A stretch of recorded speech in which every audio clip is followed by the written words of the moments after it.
Hello மக்களே, welcome to Delhi tax. ஒரு பியூட்டிஃபுல்லான எண்டிங் 6:30 ஸ்லாட்ல நம்ம கொடுத்துருக்கோம். இது வரைக்கும் எத்தனையோ முறை டைம் சேஞ்ச் ஆகிருக்கு, எவ்வளோ ஸ்லாட்ஸை மகாநதி பார்த்துருக்கு. பட் எல்லா ஸ்லாட்ஸ்லையுமே நல்ல டிஆர்பியை மெயின்டைன் பண்ணியிருக்காங்க. சம்டைம்ஸ் குறைஞ்சாலும் அந்த கன்சிஸ்டன்சியை வந்து அவங்க எப்படி சொல்றது அப்படி மெயின்டைன் பண்ணிட்டு இருக்கும் எப்பவுமே மகாநதி சீரியல். ஸோ இப்போ 6:30 ஸ்லாட்ல மேக்ஸிமம் ஆஃப் த டைம்ஸ் நம்ம தான் செகண்ட் ஸ்லாட் லீடராக இருந்திருக்கும். ஏதோ 1-2 வாரம் தான் வந்து அந்த ஸ்லாட்மே மிஸ் ஆச்சு. ஒரு டஃப்பான காம்படிஷன் மகாநதி இவ்வளோ வாரமாக கொடுத்துட்டு இருந்தாங்க. இந்த வீக், அதாவது வீக் 16ல அர்பன் அண்ட் ரூரலில் 2.33 எடுத்திருக்காங்க. ரொம்பவே ஒரு டீசென்டான ரேட்டிங்ஸோட தான் நம்ம 6:30 ஸ்லாட்ல இருந்து சைன் ஆஃப் ஆகி 6 o'clock மூவ் ஆகியிருக்கும். ஸோ நெக்ஸ்ட் வீக்ல இருந்து பார்த்தீங்கன்னா 6 o'clock ரேட்டிங்ஸ் தான் நமக்கு வரப்போகுது. அப்பயுமே வந்து பார்த்தீங்கன்னா எனக்கு தெரிஞ்சு கண்டிப்பாக 2+ அச்சீவ் பண்ணுவாங்க அப்படின்ற ஒரு நம்பிக்கை இருக்கு.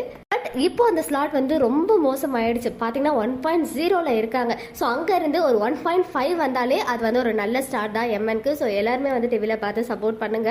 நெக்ஸ்ட் வீக் டிஆர்பி வரும்போது 4 டேஸோட அவரேஜ் தான் வரும். ஏன்னா இந்த வாரம் வரும் 4 டேஸ் எபிசோட் தான் இல்லையா. கண்டிப்பாக இன்னைக்கு எபிசோட் ரொம்ப சூப்பராக இருந்துச்சு. என்ன ஒரே குறைனா ஒரு ப்ரொமோ போட்டிருக்கலாம். ப்ரொமோ போட்டிருந்தா இன்னுமே நல்லா ரீச் ஆகியிருக்கும். பட் ப்ரொமோ வந்து சேனல் போடாமல் ஏமாத்திட்டாங்க. பட் எனிவேஸ் ஃபேன்ஸ் எல்லாருமே சப்போர்ட் பண்ணுங்க. 6 o'clock ஸ்லாட்லையும் ராக் பண்ணி ஒரு ஸ்ட்ராங்கான ஸ்லாட்டாக விஜய் டிவிக்கு மாற்றுவோம். பிகாஸ் 6 o'clock ஸ்லாட் ரொம்ப வருஷ கணக்காகவே வந்து அது கொஞ்சம் வீக்கான ஸ்லாட்டாகவே தான் இருந்துட்டு இருக்கு.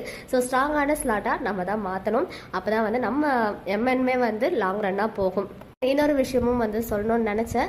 பர்சனல் விஷயம் நான் சொல்லியிருந்தேன் இல்லையா, மதுரை போகிறோம் அப்படின்னு சொல்லி. எஸ்பெஷலி ராஜி சிஸ்டர், ஜானு சிஸ்டர்லாம் எனக்கு சொல்லியிருந்தீங்க உங்கள் ஊர் அப்படின்னு சொல்லி. ஸோ நாளைக்கு நைட் வந்து அங்கே ரீச் ஆகிடும். 2 days அங்கே தான் இருப்போம். சண்டே ஏர்லி மார்னிங் தான் ட்ரெயின்.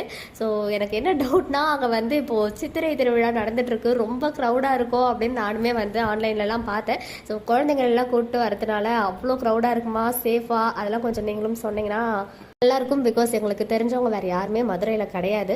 ஸோ அதனால் கொஞ்சம் இப்போ கரண்ட் சுச்சுவேஷன் எப்படி இருக்குது அப்படின்றத நீங்கள் சொல்லிட்டீங்கன்னா அதுக்கேற்ற மாதிரி நாங்களும் ப்ரிப்பேர்டாக வருவோம். நெக்ஸ்ட் 3 daysக்கு ட்ராவல்லேயே ரொம்ப பிஸியாக இருப்பேன். ஆல்ரெடி நான் ஒழுங்காக அப்டேட்ஸ் போடுறதில்ல, உங்களுக்கே தெரியும். ஸோ 3 daysக்கு ரொம்ப முக்கியமான அப்டேட்ஸ் இருந்தால் டைம் கிடைக்கும் போது கண்டிப்பாக ஷேர் பண்ணுறேன்.